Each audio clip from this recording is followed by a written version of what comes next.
আমার প্রিয় দর্শক বন্ধু, তোমাদের অনেক অনেক স্বাগত আমার চ্যানেলে। চলে এসেছি একটা নতুন ভিডিও নিয়ে। কিছুটা অরহর ডাল আর নিয়েছি মেথি শাক। চলো এটা কেটে নিয়েছি। এবার ডালটাও সেদ্ধ করে নিয়েছি। এইবার হাফ সিদ্ধ হয়ে গেছে। এই ডালের মধ্যে এই কেটে রাখা মেথি শাক আমি দিয়ে দিচ্ছি। দেখো, এটাও আমি সিদ্ধ করে নেবো, শর্ট সময় তো।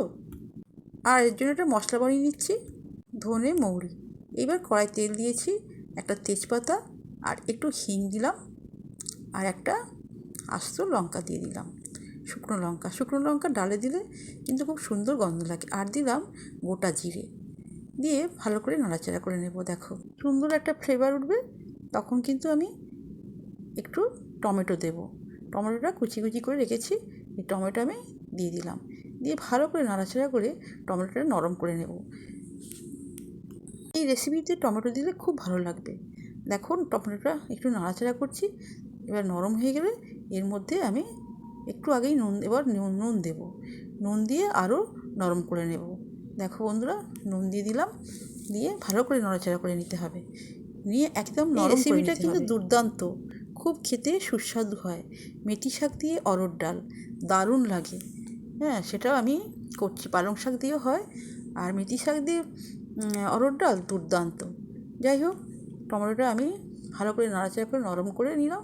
এরপর এর মধ্যে হলুদ দিতে হবে, হলুদ দিয়ে দিলাম, আর দিলাম আদা বাটা দিয়ে ভালো করে নাড়াচাড়া করে একটু কষে নিতে হবে, কারণ আদার গন্ধ তো একটু ছাড়ে, সেই জন্য যাতে গন্ধ না লাগে।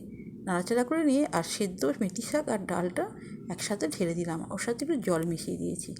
বন্ধুরা দেখো, এইবার দিলাম ধনে আর মৌরি বাটা দিয়ে ভালো করে নাড়াচাড়া করে নিলাম। এতে স্বাদ মতো চিনি দিলাম। চিনি দিলে স্বাদটা একটু ব্যালেন্সটা ঠিক থাকবে, সেই জন্য চিনি দেওয়া হলো, খেতেও ভালো লাগবে। যাই হোক, একটু ভালো করে নাড়াচাড়া হয়ে গেল, নাড়াচাড়া করে নিতে হবে। ভালো সেদ্ধ হয়েছে, কারণ সময় তো কম এখন আজকালকার দিনে। যাই হোক, একটু আমি বাটার দিয়ে দিলাম।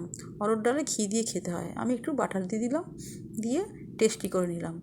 দেখো, ডালটা খুব সুন্দর হয়েছে আর খেতেও দুর্দান্ত। তোমরা এইভাবে এই প্রসেসে করে দেখো, খুব ভালো লাগবে।